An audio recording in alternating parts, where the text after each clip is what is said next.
Okay, good evening, everybody. Welcome to another edition of our Monday night Skype Shiur. Thank you again to Mayor Rabbi and Jonah Hari for arranging this Shiur. Tonight's Shiur, we are going to dedicate a special dedication to Nishmat for Miriam Bat Rachel. Miriam Bat Rachel. Ruach Hashem Tichenu Began Eden. Amen. Nishmatat Torah B'Tzorah Chaim. And we wish family Rabbi a long life, and for the grandmother of Mayor Rabbi. He's been hosting the Shiur tonight, Divrei Torah, and also Barachot will be Lino Nishmata. Amen. So I'd like to dedicate also Refuah Shlema for Rivka Batchina, Malka, and Elisha Rivka. Okay, we're back last week. It was partly sorely missed because we actually was a major episode of Parashat Toldot. So we missed out on Parashat, so just to fill everybody in. What happened last week's episode was Yaakov and Esav were fighting over the brachot for Yitzchak. And Yaakov came in and he deceived this pretending he was going to be Esav. And that changed the 14 generations for the whole future, for the whole history of mankind, where we became the chosen nation and Yaakov was leading all the brachot from Yitzchak. So that immediately built resentment of Esav, and he wanted to kill his brother Yaakov, in which his mother told him, now it's the time to leave because your brother wants to kill you. And he leaves, and that's how we start this week's parasha. With Yaakov, Vayetse Yaakov Beersheba, that's where he leaves, and where does he go? He goes to Haran. And it's his father tells him, now's the time to get married. So that's the episode we're up to now. Now, if you're following in this Chumash, it's page 82. And if you're not, it's Perek Chavtet, chapter 29, Pasuk Aleph. Just take it from there. Chavchet, right? Yeah, it's an amazing Parashat Vayetse. We're studying Parashat Vayetse tonight. And we'll just see how long we've got time for, and we'll see where we can fit in. Okay, Vayisa Yaakov Raglav V'yelech Arza B'neked. That's when he left. That's actually Kafchet? yeah, Chavtet. You know what? We're gonna skip to Pasuk Tet. We're gonna skip Perek Chavtet Pasuk Tet. Page 83. You got him up?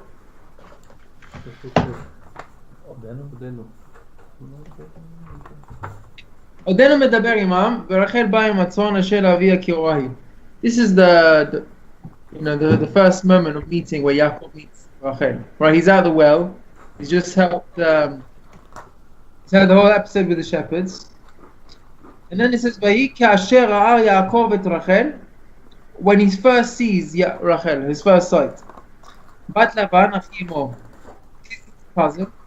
Ve'etzon Lavan achimo, and he sees all the sheep of Lavan. Ve'igash Yaakov, ve'igel et ha'even me'al pi ha'be'er.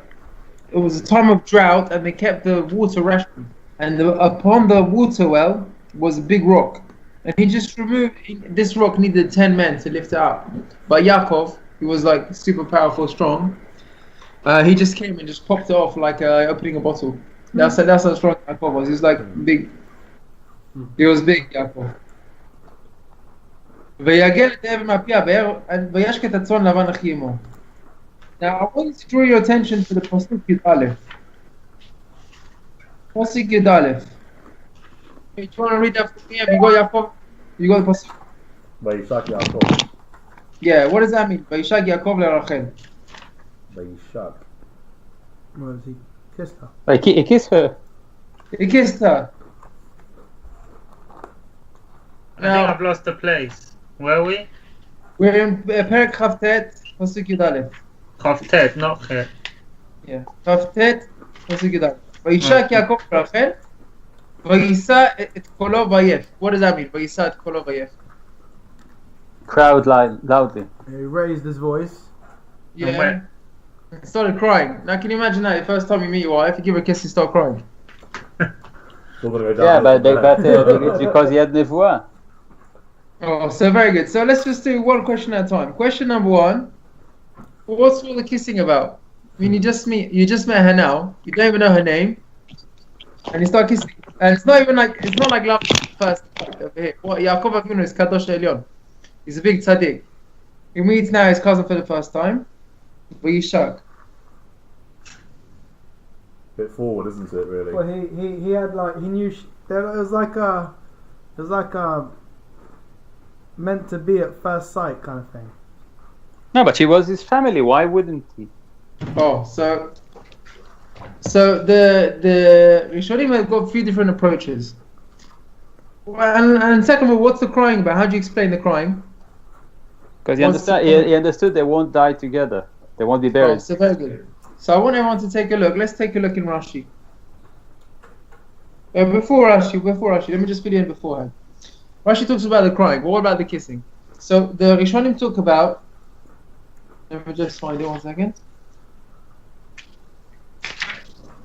Vayishak Yaakov Rachel, yeah. So he said that Ramban says when he was kissing Rachel, it's not a romantic story, yeah, where now it's love at first sight, he just comes and he couldn't hold himself. There's nothing to do with that. This kissing was completely altruistic. He had no motives over here. He was kissing Rachel like he kisses Sefer Torah. It was his cousin, and in fact Ramban says that he didn't kiss her on the mouth, he just kissed on her head. Right, he kissed her on her head or on her cheek, on her thing, and it was a family approach. And he said that she was a small child at the time. And in fact, the Emek Davar, the Netziv, Mivolozhin, he says that there wasn't any lustful kissing here. It wasn't anything romantic. It was not passionate. It wasn't even like a man kisses his wife. It was just more like a family. Kiss your cousin. You kiss your uncle, you kiss your cousin, and something like kiss like that. That was the kiss that was involved with him. What was the crying about? So,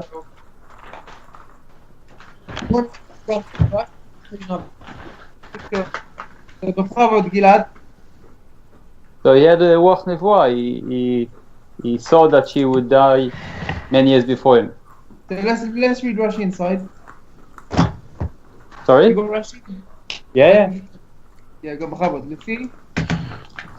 לפי שצפה ברוח הקודש, שאינה נכנסת עמו לגבורה. Yeah. דבר אחר, לפי שבא בידיים ריקניות. Yeah, so Rashi gives two explanations. First explanation is he saw that Rachel was going to be his wife. That was what he was very happy about, because that's the whole reason why he came to this land, why he left his home to get married. Now when he finally sees Rachel, he's all happy. But when he sees in the future I'm not going to be buried together, that was already that already upset him, stopped crying. But Rashi gives another explanation, and I want to focus on this explanation. דבר אחר, חמוד גלעד. דבר אחר, לפי שבא בידיים ריקניות, אמר אליעזר עבד אבי אבא, היו בידיו נזמים וצמידים ומגדנות, ואני אין בידי כלום. So he was mugged.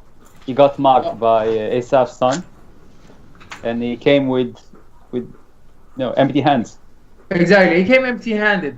What happened in the previous episode? Parashat Vayetse. When Eliezer comes, Parashat Chayei Eliezer comes to Rivka, so he's got golden jewelry and he's got earrings and nose rings and bracelets.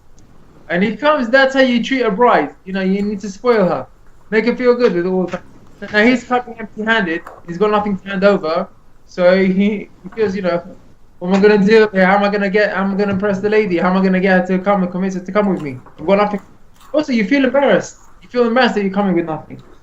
So he starts crying. Now Rashi tells us a story. This is not down. The only way we hear the story is from Rashi. Rashi brings from Midrash. לפי שרדף אליפז בן עשיו במצוות אביו אחריו להורגו. Who was Eliphaz? Son of Esav. Esav.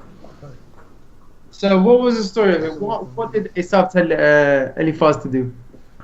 Kill him. Kill him. Why didn't Esav kill him himself? Because he knew he would break his father's heart, probably, because So I heard he was something very good. Yeah, but Was he's the gonna be dead. He's gonna break his heart either way. It doesn't matter who kills him, do you know?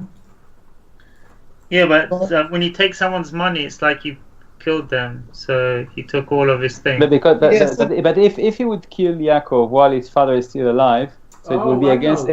the bracha that he gave him. I think, if I'm not mistaken. Boom. One second, let's finish Isn't Rashi it inside. because Let's just- Miles got it. no, I think Let's- isn't it because they left him with nothing and he was like Evion, so Evion is considered as dead. Oh. So that's what I want to see too. Let's read Rashi inside. לפי שגדל אליפז בחוקו של יצחק. משך ידו. He couldn't do it. He couldn't help himself. אמר לו מה עשה לציווי של אבא? אמר לו יעקב כל מה שבידי ואני חשוב כמת. So I want to just speak about this for a few minutes. What happened over here? Esav says to your son, Eliphaz, I need you to do me a favor, go kill Yaakov. He says, yes, Daddy, I'm going to do it. He runs over there, gets to Yaakov, and then he says, listen, I don't know what to do. I'm supposed to kill you. And Yaakov says, well, how can you kill me? We grew up together, the same house. Yitzchak, he goes, yeah, I know, but what should I do? My father commanded me to. So Yaakov says, listen, I've got a plan. Take away all my money, all my belongings, and then it's considered as if I am... Dead.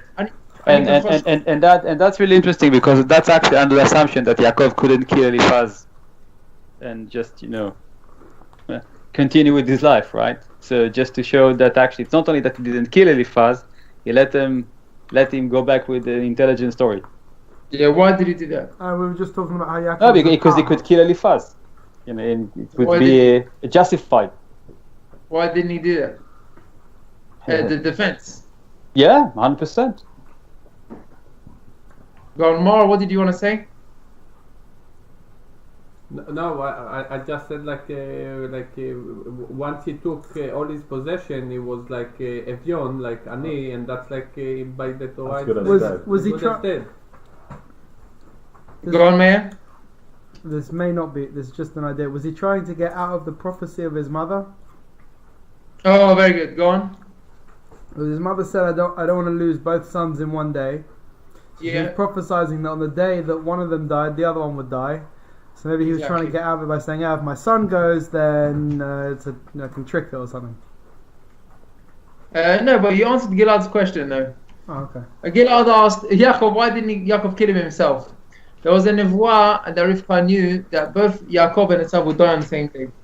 And in fact, when they went to bury Yaakov in Marat Machpelah, on the same day Esav came, and they tried to take away the burial. And Dan ben Chushim ben Dan, he was deaf. Yeah. He didn't understand what was the argument about, and he came and he chopped off Esav's head. And Esav, in fact, died on the same day as Yaakov. So that would explain also why Yaakov never tried to kill Esav, because he knows that when that day happens, his life is over. And that explains why he didn't kill Eliphaz, and also explains why when Esav comes with 400 men, Yaakov's got no plan of attack. He doesn't try and kill him. He knows that it's game over for him as well. I want to discuss the other point about what happens when he says, take off all my clothes. He says, Tol ma she'beyadi, Eliphaz took everything from Yaakov. He took all his belongings, I don't know, maybe he was having a donkey or a horse or camel. He took away all his clothes. And in fact, the Midrash says that Yaakov Avinu went into the river and he handed over all his clothes to Eliphaz. And he was standing without any clothes up to his head with water, and then he just left him stranded with nothing. And I was sitting there. What happened actually?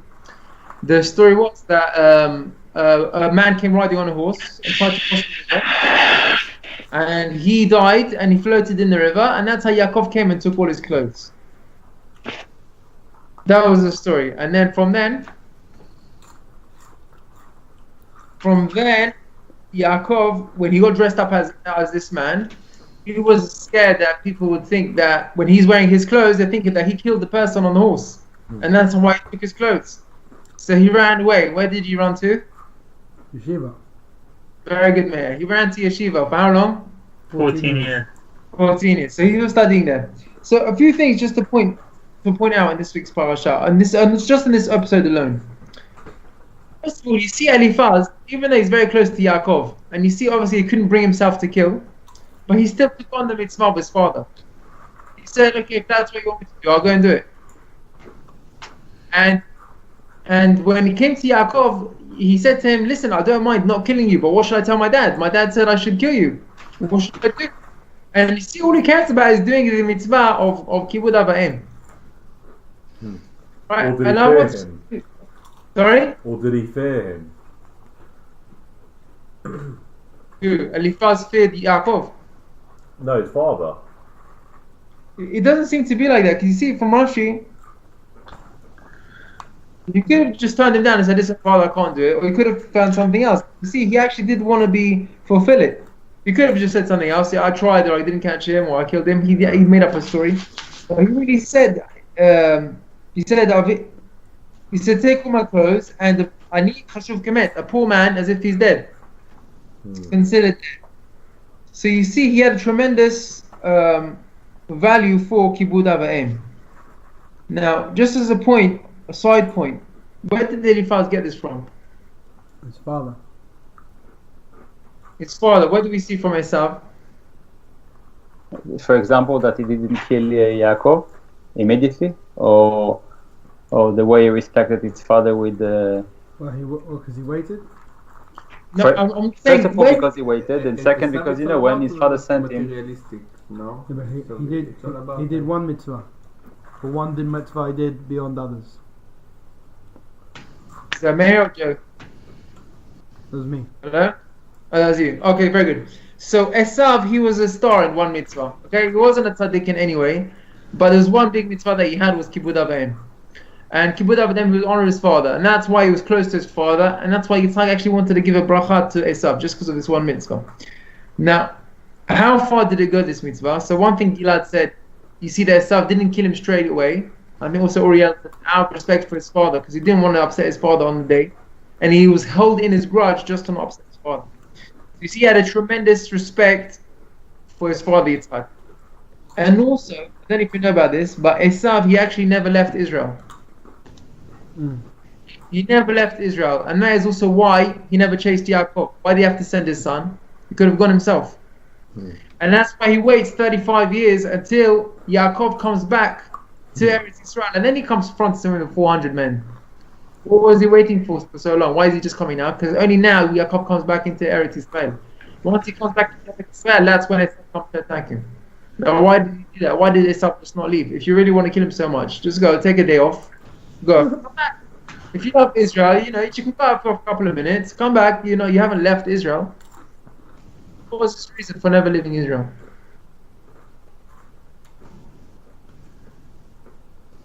I've given you enough clues. His father, was he buried there? And So it's got to do with his father. What's it got Oh, to do? because he helped his father the whole time and brought him food and everything. If he left Israel, there'll be no one to serve his father, so he didn't want to leave. So what we say about Yitzhak is Yitzhak was called Olat Mima. Yitzhak actually never left Israel. Yitzhak was Abraham left Israel, Yaakov left Israel, but Yitzhak never left Israel. He was Olat Mima. He couldn't leave Israel. That would be considered a blemish to him because he was offered up on the Akedah. He was considered like a complete Olat Mima, perfected offering to a Kadosh Baruch, and he couldn't perfect himself by leaving Israel even just for a couple of hours. And Esav followed that character trait of his father by never leaving Israel. And when Eliphaz sees that, how much tremendous respect Esav has for his father, so that continues and follows that he has respect for his father. And he did the same thing. And I know somebody, it sounds funny, but I know somebody who is not religious at all, not connected to anything Judaism, no Yom Kippur, no meat, nothing. And one thing he did was he said, I'm marrying Jewish. And he said, why do you? I said, so he said, you can be with Goyot, I don't mind, go with the Goyot, but when you're married, you're Jewish. You see a Jew, it's Jewish, but you see, he goes with the Goyot, he doesn't keep Kippur or nothing. But one thing he did, he married Jewish. And in fact, when he married Jewish, he actually sent his children to Jewish schools, and good things came out of that. But you just see the respect the person has for his father, what he can do. Going back to the story with Eliphaz. says that Ani Chashuv Kemet. Right? When Yaakov left stranded, he's considered like a dead person. Chazal tell us there's 4 people are considered dead. Blind. A woman without Very children. good. All blind. Yeah. Who said that? Meir. Meir, can't have children. Simple. מצורע. Embarrassment. No, Embarrassment. And not poor. embarrassment and poor. Very good. And poor. Poor is the 4th one. That's the one here. So, a very interesting observation. I heard this on the Shiur from Baruch Rosenblum. He said one part of this.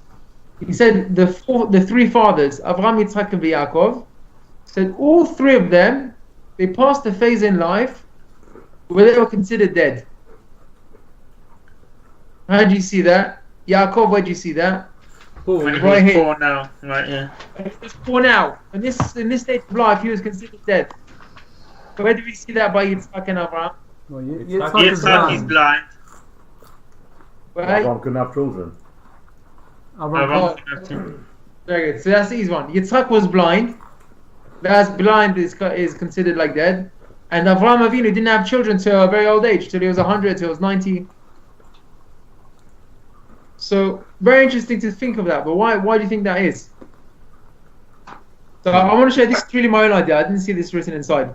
But if you think about it, it's like a way of being reborn.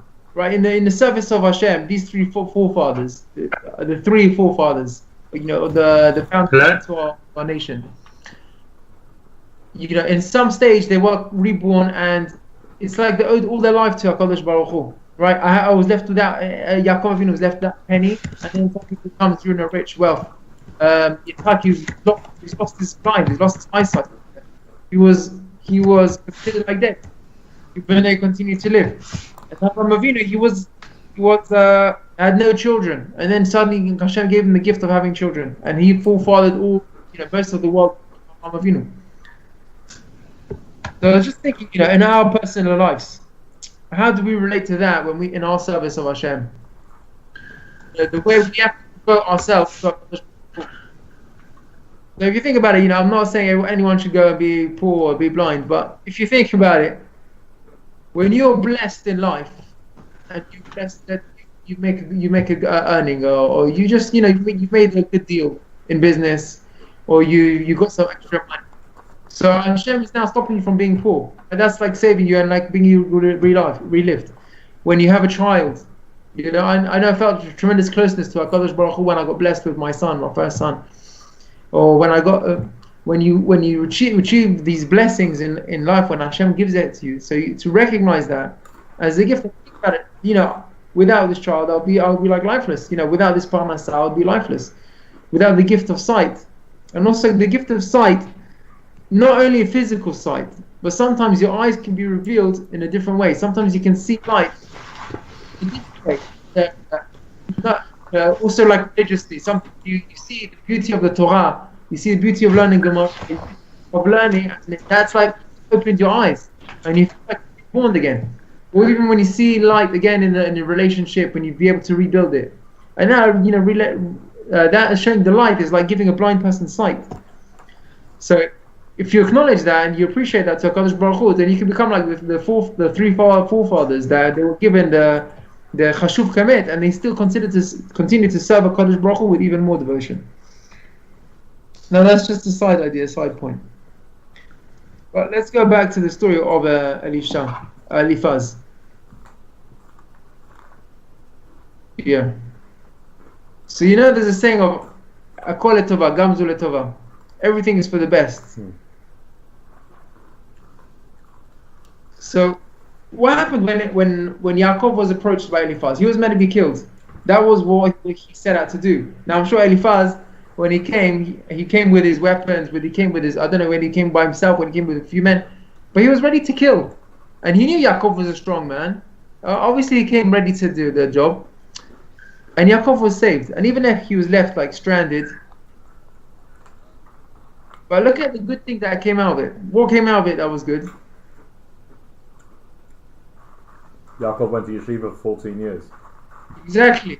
Think about it. If you wouldn't be stranded, And let's say he just convinced Eliphaz, okay, pretend. I don't know, maybe if we would have convinced him in some other way, pretend it away. But he was 60 years old. Didn't he go to yeshiva for like 60 years already? Oh, so What is he another was 40? What was another Yeah. 14 years? So this is seems to be the extra. It's a different- very good a or different making a type good of point. yeshiva. It says Yaakov was Ishtam Yoshev Oalim. He was already studying yeshiva beforehand, but at this point, it was a turning point where he went to Yeshivat Shem Ve'ever, and now it was like a different level of preparation of himself for like before marriage, and that was when he's preparing himself to build the nation of Am Yisrael. Like I did hear something last week. The shit I Just can one post second, alright, online. let's finish Yeah. this point. So what Yaakov was saying that when he went to yeshiva for 14 years, that was as a result of because he had to disguise himself because he was walking around in someone else's clothes, and that caused him to go into the yeshiva in the first place. And he says that was what enabled him to withstand Lavan's influence when he was in his house for another 22 years. But what did they study? So I can assume that they studied Torah shebichtav or Torah shebaal peh. But Torah shebichtav. So what did they study? They didn't have Torah. So I heard. Yes. Go on, Chavod. So I heard something that went like this: that until then, the style of Torah that he was studying was in the house of Avram Avinu, where everything was action connected to spirituality. But he's about to go to Lavan, and at Lavan's, every action is twisted. So at Lavan, you have to be able to separate action and spirituality. You have to be separate and keep your spirituality to yourself so you can protect yourself. That type of learning was at the yeshiva of Shem Ve'ever, because Shem had already done that throughout the whole of, like, basically since he was born, because of every dor he'd been through was evil, and he separated himself and kept himself holy. Very nice. That answers Oriel's question better as well. Yeah, but also I was listening to the share online. It's really, really good. I recommend it. He brings up 40 different questions. Who But is he it? was saying, Rabbi Mendel Kessin. Rabbi Mendel Kessin. Thank you for the recommendation. Yeah, so basically, he answers the 40 questions with one story, but to get to that point, he was saying that why did Yaakov, his brother, go to his brother was hungry, he comes from the field, and he goes, oh, you want food? I'll sell it to you. Which brother sells him food? Like, your brother's hungry, feed him. Why were you selling it? Like, what was the whole point there? And then, when Esau got when Yaakov got the bracha instead of Esau, what was Yitzchok's reaction? Fear. Why would you have fear? You should be upset, angry, and stuff like that. Not fear. Like, fear is not emotion that you'll get if your son tricked you. So, coming to this point where what happened was Esau was supposed to be a tzaddik. He was supposed to be twice as big as Yaakov. He was supposed to be one of the four of us. We have four mothers. We're supposed to have four fathers. But what happened? Esau failed in his task. You got to think, Esau, as a fetus, he wanted to sin. What type of free will did he have? If, as a fetus, he was looking to sin. It's really hard to understand. Someone that's as a fetus trying to sin, wanting to sin. Of course he had no chance. But the thing is, he was supposed to be twice as big as Yaakov, and he was supposed to be one of our four patriarchs, four fathers. So what happened was, in fact, his head is buried in Hebron, in Marat Machpelah. Yeah, exactly. So what happened was, Esau comes on the field. Yeah. So Esau comes on the field. Was not connected to his head, but his head was very spiritual. Yeah, he was supposed to be all spiritual. He was supposed to be one of our fathers. But what happened was, he comes from the field doing so many sins that caused Avram to die. Now, if someone has got the power of a patriarch as a father, right, to bring this world to tikkun, to bring this world to a complete one, he also has the power to destroy it. So what did Yaakov do? He knew he had to take away his power away from him, otherwise this world will be destroyed. So he sells it to him for the lentils to take away that power as the patriarch, and he just becomes Esau. Now what happened was, when he came to Yitzchok to get the brachas, what happened was Yaakov stole it from Esau, and then Yitzchok realized and had fear, because he almost gave that power back to Esau to do tikkun in this world. And if he would have done that, the world would have been destroyed, And he had so much fear that he almost made that mistake, that he didn't see Esau for what he was. Now, coming back to this, when he had to now go to Lavan, he's been studying for 60 years to do his tikkun. Now he has Esau's tikkun as well to do. He doesn't know how to do it, so he had to go to Shem and Ava for another 14 years to learn Esau's side, because now he has both, and he has to work as two fathers and not as one. And then he gives that tikkun to Yosef to do, and then Yosef continues it when he goes to Mitzrayim, and that's when he goes into the darkest, dirtiest place and becomes and stays a tzaddik, the job that Esau should have done. But like, that's, I don't know. It's a whole shit on Bereshis. It's amazing. It's really amazing. Yeah, it sounds amazing. Did you get the source for that? Where he says that? Where Esau was supposed to be? Do you know what? Watch it. No, Esau was supposed to be. He was supposed to marry Leah. And he didn't. And he what's it called? And that's why Yaakov took on Esau's job. He married both. Now he has both. Do you have a source for that? Do you have a source? Read the share. Watch the share, and he only says this is why it says these two words in the pasuk. And it makes it so much clearer, like one or two words, and like everywhere. Maybe I'll send the link. And you can watch it. No, maybe everyone would be interested in this and that. Okay, so let's continue with the Shiur tonight. So I just wanted to suggest that. So the one point was. So let's go back to the pasuk. We haven't just done one pasuk tonight. That means it's a good Shiur. Yeah. Look how you done it. Vayishak Yaakov leRachel, vayisa et kolo vayef. So we explained why was he doing kissing. So we explained that the kissing was just he kissed her on her head, and it wasn't romantic. It was just for the sake of family, like family and respect. And then why did he cry? We said two explanations. One he cried because he saw that they would be buried together, and another reason why he cried because he felt embarrassed they didn't see anything with him to give her as a present. He got mugged basically by Levi. So another explanation I heard is that he cried because he was suspected. When people saw him kissing Rachel, they didn't realize why he was kissing her, and they thought that it was the wrong way, and for that he cried. And it's similar to the Kohen Gadol and Yom Kippurim. It said when they chashdu, he used to cry because they suspected him. Okay. I want to put some background into noise if someone wants to hear. I don't know where it's from.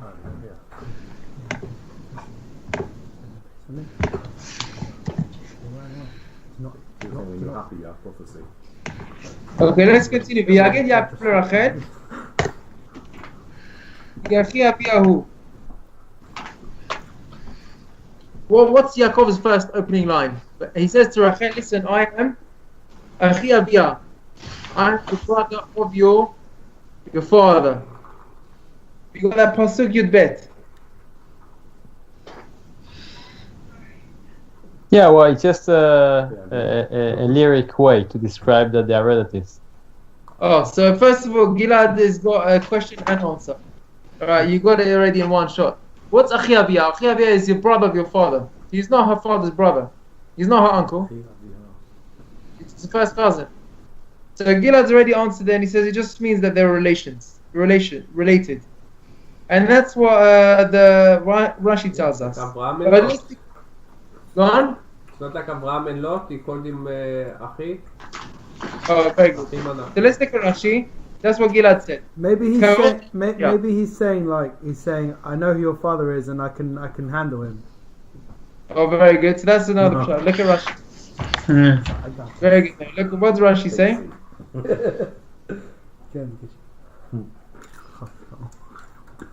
What Karov Lavia means it means I was related to your father. Like what Maor said, that's exactly the pasuk by Lot. Umidrasho, and this is the mayor's explanation. Im leRamaut uba, if he's coming for simply, gam ani achi baramaut. I can take him on. If he tries to play games with me, I can play his game. V'im adam kasher, but if he's straight and he's righteous, gam ani ben Rivka achoto kashera. And that's what she did. Now I want to just turn to the next. Let's continue with the parasha next pasuk. Yud Gimel. ויהי כשמוע לבן את שומע יעקב. She ran to tell her father that her, she just met a man and he's her family, her cousin. ויהי כשמוע לבן את שומע יעקב בן ירץ.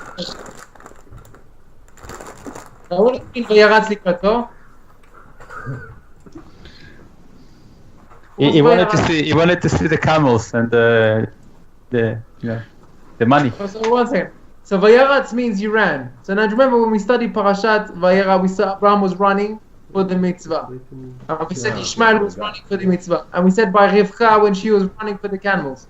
We said all they're running for the mitzvah. Now what mitzvah over here is Laban running for? Vayaratz likrato. Is there a reason for why the word Vayaratz is written differently?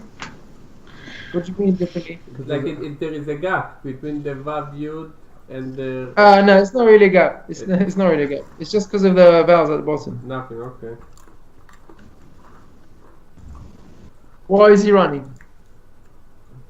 Found someone for his daughter. Yeah. New labor. He remembers the money. Oh, very good. So Meir got it. Right, let's look at Rashi. You can't start learning Chumash without Rashi. Vayaretz likrato. He runs towards him. Kasavu mamonuton. He thought he was going to do with money. He remembers, when the servant came for his father, for his mom, for his sister, he came loaded with money, with 10 camels. So he's coming now, and he must have loads of money. So he sees like dollars flashing in his eyes, and he just comes running. He sees money, and now he's running. Now he gets disappointed. He's expecting like 10 camels full of gold and silver, like minimum. And he sees like this tough tramp. He's wearing someone else's clothes, and then it doesn't even fit him properly. And he sees like, okay, this is God's homeless. But how did you know you was a cousin there? He said Like, to there's him, no pictures. There's no pictures. Everyone could have said, "Oh, I'm a cousin too." I don't know. He said the name of his mother, Bechem ben Rivkahu. I don't know if he had ID on him. Maybe because they could because we know that Yitzchak looked a lot like Abraham. Look like. Maybe Yaakov also looked a bit alike, and they could just tell everyone looks alike. It could be. Something which you'll find out later is there's a halachic rule in Gemara that you can believe a goy, even a goy you believe him if it's milsa David leglui. If there's something which we'll find out later on, right? You can easily find out. Like if you ask him what's the time, he's not going to lie to you because you can just find out after it's exactly. It's not going to lie about anything which you can prove of later. If he testifies to someone being dead, and and since you're going to find out he's alive, he's going to find out to be alive, so he's going to be believed for that. The example is that's an example. So you can find out after if he's his cousin or not. You can't just lie about that. Now what happens after this? Vayichabek. He starts hugging him. We're in a shekla and he's kissing him. Now why is he hugging him for? To check if he's got something on him. The family exactly. That's what she says. Vayichabek. כשלא ראה ממנו כלום, he saw he had no money on him. Maybe it's in his pocket. So he's like hugging him and he's like feeling him, and at the same time, maybe he's trying to pickpocket him. Security in the airport. They kiss you as well, don't they?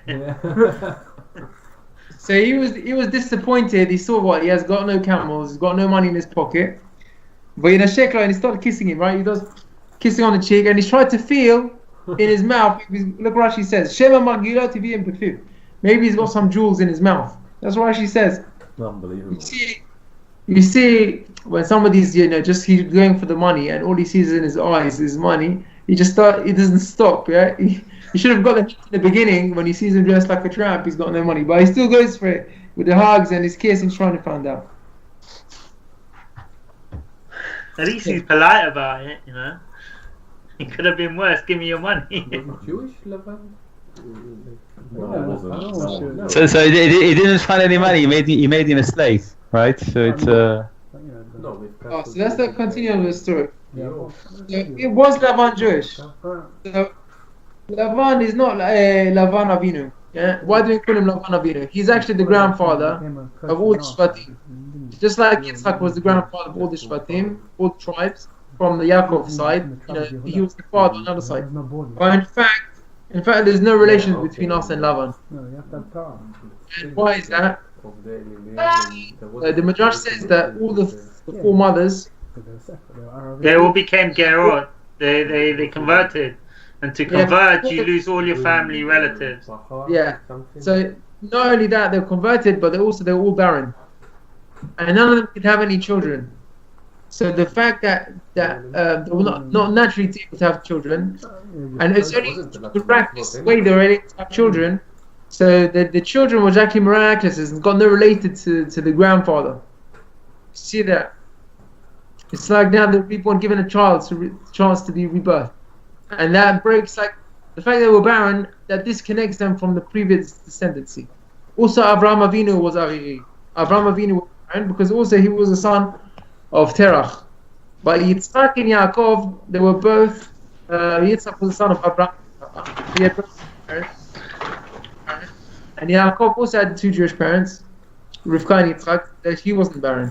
But all the others, they needed to be barren, this was Naim Natasas, in order to break the descendancy, the lineage related. The Midrash says because Hashem wants them to pray.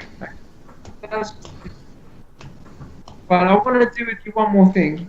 We do Pasuk Yud Zayin.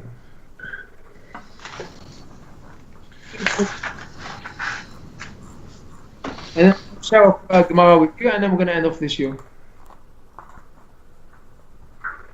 End of the case. If you read it. No, end of Okay. Bechabod, Ariel, do you want to read the Pasuk Yud Zayin? Alright. ועיני לאה רוקות ורחל איתה יפת תואר ויפת מראה. Leah's eyes were tender, like, soft, whilst Rachel was beautiful in form and beautiful in appearance. Right. So, exactly. Okay. So first of all, the pasuk is praising Rachel. She was beauty, Yafat Toar and Yafat Mareh. And Rachel, what are you saying about Rachel? He's saying her eyes were soft. She had daggy eyes. Like she said, because she was supposed to marry Esau. Oh, so exactly. So that's what Rashi says. So the Gemara actually asks it in a way. Why does the pasuk say something not nice about Leah? If you got nothing to say about Leah, don't say anything. If you got nothing nice to say, don't say anything at all, right? So why? And the Torah, you see, the Torah goes out of its way to use a good lashon, a good word, good vocabulary. Okay, when you see even when in Parashat Noach, when it talks about the kosher animals and non-kosher animals, it doesn't say mina be'emot at-teorot be'emot tmeot. It doesn't say be'emot tmeot. It says be'emot she'enam teorot. Right? It says the kosher animals and those animals which are not kosher. It doesn't say the impure animals. There's no such word as that because the Torah uses very good vocabulary. So the Gemara says if that's how you speak about an animal, so obviously when you're speaking about the mother of Leah, the mother of the Jewish nation, you're going to speak very carefully. Why are you talking about her eyes? That's baggy eyes. She's got soft eyes. So the Gemara says it's actually to her credit, and there's something very positive that we learn from Leah. And let's read Rashi together, and then I'll share with you Gemara. Achot tender. Yeah. שאיתה סופרה. סבורה לעלות בגורלו של עשיו. Yeah. שהיו ובכתה, she cried. Okay, yeah. She tells us that she was crying the whole time. Why was she crying? Because she was going to go marry to Esau. So she was going to marry Esau. שהיו כל אומרים שני בנים לרבקה. Rivka's got two boys, and Lavan's got two girls. So let's do the older one with the oldest girl, and the younger one with the youngest boy. That was the plan.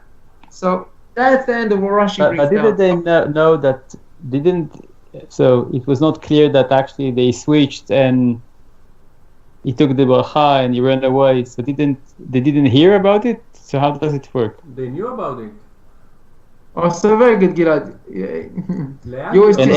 And if he spent 14 years in, so she had enough time to recover from her sadness and actually realize that. Yeah, but if he's Rasha, he might do it anyway. No, but he also had enough time to go and get her, marry her. Like, Yeah. he was 14 years away. I mean, he could have just turned out and go, hey, come here, let's get married. He had a few wives as well, from Ishmael and a few. Like, he won't care anyway. Gilad, what's your question exactly? So they should have known that actually they switched, and actually now Yaakov is the older. Okay, so we'll come to that, because that's exactly what Netanel says that to him afterwards. In this episode, let's just go back a few steps, okay? Let's just go back a bit. I'm going to share with you the Gemara in Baba Batra. The Gemara says, he talks about the eyes of Leah. Why is Leah's eyes are soft? And in fact, it says more than that. It says, why did Yaakov switch the firstborn from Reuven to Yosef? Okay, Reuven was the firstborn. He was born first, and he gave the bracha. The firstborn deserves a double portion, and he should have been blessed with 2 tribes. But Yosef was Shoro, and Yosef was actually split into 2 tribes, Menashe and Ephraim. So the Gemara asks this question. Why did he do that? Why did he give that? But Reuven was doing arayot with his with one of the shpachot. Bilbel Yitzvei Aviv. Yeah, it doesn't not exactly arayot, but it says Bilbel Yitzvei Aviv. Reuven did something with his father's. And also he didn't. And what did he do in Shechem? Also. No, Reuven wasn't Shechem. No, it was Levi and Shimon. Sorry. No, but what Reuven did, he switched the beds from his father's, like from Leah and Rachel. And I think that's what stopped him. Oh, so that's one of the reasons. So the Gemara now talks about why did he give it to Yosef, and he says like this, that really Rachel should have been the first mother, right? That's who Yaakov wanted to marry, and it says Ele Todot Yaakov Yosef. That means the whole descendants of Yaakov was meant to be for Yosef. And in fact, one of the reasons why Yaakov was upset the first time is because the first zivug which he had, Reuven was Rashid Omno. The first seed, first sperm from Yaakov, which was Kadosh, he had the so he thought it was Rachel. And he put into Reuven all the power but not he had into that. And that was Rachel. That was supposed to be. Now really it was going to be this is a bit deep. I'm going to try and say it the best I can, but this is. So, but in his mind, it was Rachel. In Yaakov's mind, yeah, in Yaakov's mind. But let's just follow the Gemara. The Gemara says that Yaakov really was supposed to be the first, but why was Reuven the firstborn? She kidmatar Leah barachamim. Because Leah, she cried and she prayed. You see the power of prayer over here that you can change. According to her Mazal, Leah was meant to marry Esav and would not know about her. Not know about Leah, not know about any of her children. Because she cried, she prayed to Hashem, her whole Mazal was completely changed. And actually she bought the firstborn from Yaakov, which was Reuven. And she bought Levi, which all the Kohanim from, and Yehuda, which all the kings of Israel. כתבתה לה ברחמים, ובתוך צניעות שהייתה ברחל, החזיר הקדוש ברוך הוא לה, מה כתבתה לה לאה ברחמים. The Gemara says that because Rachel was tzniut Rachel, that's why the firstborn came back from Reuven to Yosef, to her son. What was the tzniut of Rachel? When she gave up the code to Leah. When she gave the code to Leah. So now the Gemara says like this. Follow the Gemara with me. This is the Gemara in Baba Batra. The Gemara says, why does the Gemara say? Why does the pasuk tell us about her eyes that were soft? It's not a nice thing to bear. And then it says that it's a shevach. It's not a gnai. It's a praise. What was the praise? Because she used to hear people. As she was growing up, he said, "Listen, you're going to marry the oldest son. Esav is the older one. Yaakov is the younger one. You're the oldest. You're going to marry the older one." So she's finding out, okay, listen, can I find out about him? How's he doing in yeshiva? Is he a good boy? Is he learning well? Maybe he's giving shiurim. Is he writing svarim? I want to know about him. So they tell her, listen, Leah, I've got bad news for you. The younger one is a tzaddik. The older one is a dodgy one. He's a dodger. Was already married twice, no? He's stealing. He's already married. He's already got a few wives. You're not even going to be second or third. He does melastem et habriot. She was just crying, and she was crying till all her eyelashes fell out. והייתה בוכה עד שנשרו ריסי עיניה. And that's what the pasuk says. והיה Hashem כי שנואה עליה. Why was she hated? So the Gemara says a pshat that she hated the actions of Esav, and she didn't want to marry Esav. And the Gemara continues. It says, "What's the tzniut of Rachel?" Tzniut of Rachel, that she gave up the code. Oh, so that's what the Gemara says. The Gemara says like this: when Vayegid Yaakov leRachel ki achi aviyahu. We just read that pasuk. That was pasuk Yud Bet, right? Yeah, I am the brother of your father. That means I'm his brother in Ramaut. How do you say Ramai in English? It's, A con man. yeah, he's a con man. He's deceiving. He said I can match him. Ramai. I can match his his deceiving acts. Yeah. So how did he find out about this? So the Gemara says like this. She says, Rachel says to Yaakov, you want to marry me? I'm happy to marry you, but you should know, my father is a Ramai. He's dodgy. You're not going to be able to marry me. He says, well, what's dodgy about it? He says, listen, I've got an older sister. She's old. She's stuck in Shidduchim. She's been many years already now in Shidduchim, and no one's marrying her. He's gonna dodge you, and he's gonna do a switch. So Yaakov says, listen, I can handle that. I'm gonna give you simanim. And the Gemara doesn't say what the simanim are, but the Rishonim says that he told the halachot of the Ishav, Nida and Chala and Rakat Ner, the three mitzvot of a woman. That's what he told her, the simanim. And then it says they had it all planned out. Yeah, he was going to do the simanim, he's going to check, and he's going to be fine. He's going to find out it's Rachel Aleh. And then the Gemara says that she had compassion on her sister, and when she saw that to be instead, he said, how can I embarrass my sister? I embarrass my sister. I can't let my sister get embarrassed. And that's when she gave her the simanim. That's what it says in the pasuk. That's the pasuk of Yud. Okay.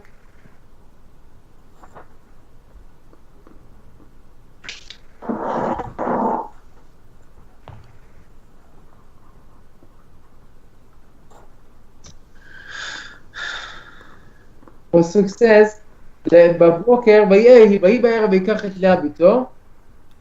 No, from the outside perspective, it was a bit dodgy. The whole episode. Everything's I considered saw the bracha ran.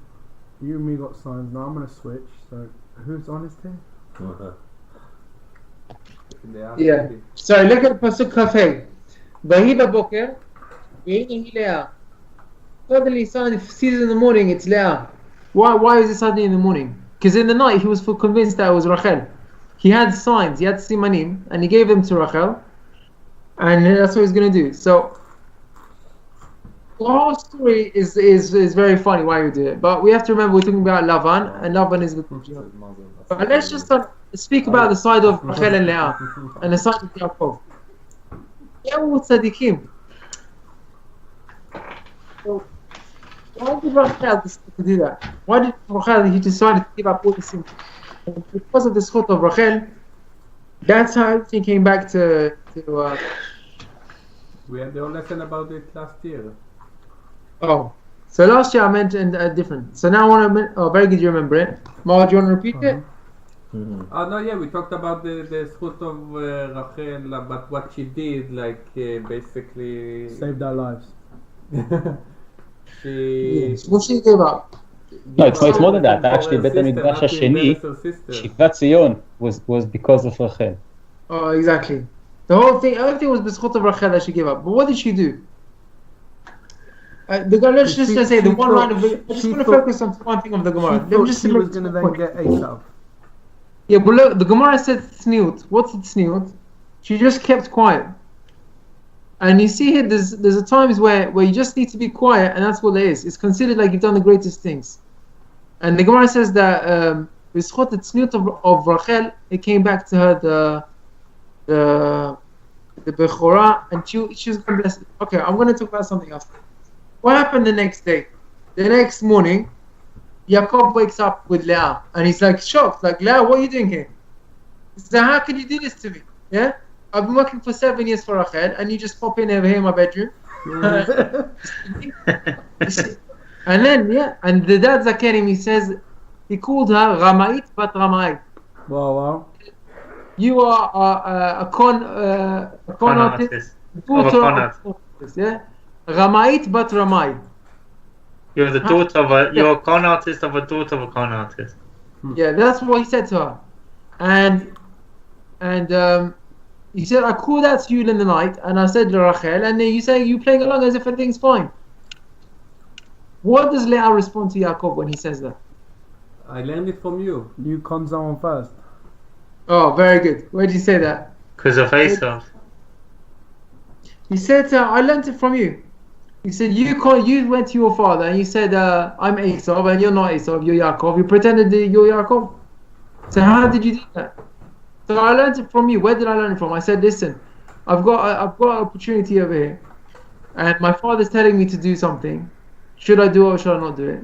So I looked at you. You're Yaakov Ish Emet. Yaakov Emet Elamito. And I saw when you were the brachot, your mother told you to go steal the brachot, and you did it because what your mother told you. And just like you did your mitzvah of Kibud Em, I did my mitzvah of Kibud Av. And that's what I did. And I learned it from you. So what is Yaakov's response? So Yaakov said, okay, but how could you do that, you know? And then he said, I actually deserved the birthright because I sold the lentils. And I bought the birthright. I was in fact deserving the brachot. So then she deserves him then. So then she said, exactly. She said, listen, I'm the oldest, and if you're the oldest, then I'm supposed to marry you. The whole point of me marrying Esav is because you're the youngest, but if you're the oldest, then I'm supposed to be your wife. And that's how it always comes back. And you see from here something very important, and this ties back into how we started off the Shiur with the Lifaz and Kibud Avim. When someone got opportunity to do Kibud Av, okay, Leah could have said to her dad, listen, Dad, you got it wrong, it's not right to do this. You know, Yaakov, you've been working hard for Rachel, I don't want to be part of your schemes. You know, I'm an honest girl, I don't want to be involved. Okay, or Yaakov could have said to his mom, listen, Mom, you're wrong. Yeah, you got this all wrong, Mom. Dad wants to give the brachot to Esav.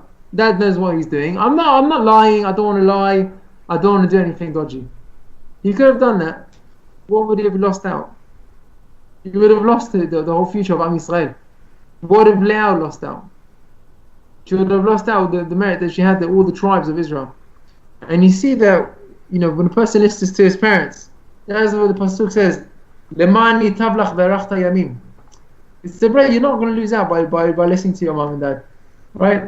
If obviously within the realms of halacha, but if you've got an opportunity to listen to your parents, you got to do it straight away. And I'll just maybe end off with like one story. You know, how far does it go with Kibud Avim? Like you're not allowed to break Shabbos. Yeah. Sorry? If the parents tell you to break Shabbos, you're not allowed to.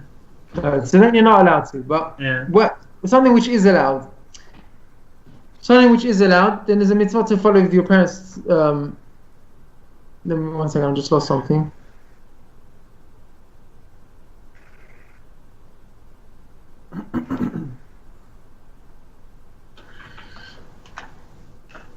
Okay. The pasuk says there's actually Mishnah. It says, "Elu dvarim she'elem shiur, ve'elu dvarim she'akeren kayemet לעולם הבא, הפירותיהם בעולם הזה." Kibud Avim. Kibud Avim is one of the things that person merits reward in his olam haba, and also he gets side benefits in the Olam. There's a famous story in the Gemara of Dama ben Netanel when he gave up the selling the jewel for the choshen of the Kohen Gadol because he didn't want to wake up his father asleep, and a year later came along and he got the Parat Duma, and he was compensated for all his loss, and he didn't lose out anything of Kibud Avim. There was a story actually with Rabbi Kanievsky, and his father told him his father heard that Chaim was not feeling, and he thought it meant his son Chaim, and really they meant a different Chaim in the family. And he went to his son, and Rav Chaim Kanievsky was an older man at the time, right? He was well into his 40s. And he said, Chaim, I heard you're not feeling well, go to bed. He didn't say to his dad, you got it all wrong, it's not me, I'm feeling fine. He just kept quiet, got up and went to bed. Right? It's something which is not on our level to do that. We just tell dad, listen, you made a mistake. But we see from here, it's not something which you tell your parents, listen, you got a mistake, you got it all wrong. If you got an opportunity to do mitzvah, keep it up, then you should want to follow it, and you'll be blessed with that. And that is something which is we're not saying if it's they ask you to do something against the Torah, even if it's a darabanan, you shouldn't do something which is against the Torah, but something which is allowed to do. And you've got different opinion, and you think of things differently. So you follow what we learn in our story, in our parasha, the story of Yaakov, the story of Eliphaz, the story of Leah. You saw of Yaakov. When they followed their parents, then it's Lemani Tavlach V'Rachta Yamim, and that is Perotem B'Olam Hazeh B'Keren Kayemet L'Olam Haba. Fine.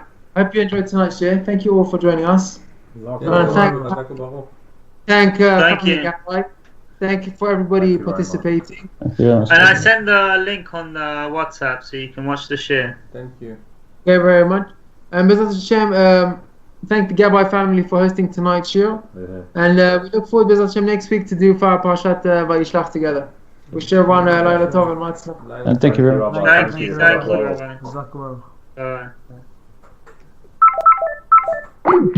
I didn't want to start this because something, we have to debate because it's the end of the shiur. But the way I see it, it's not the same because Rivka told Yaakov.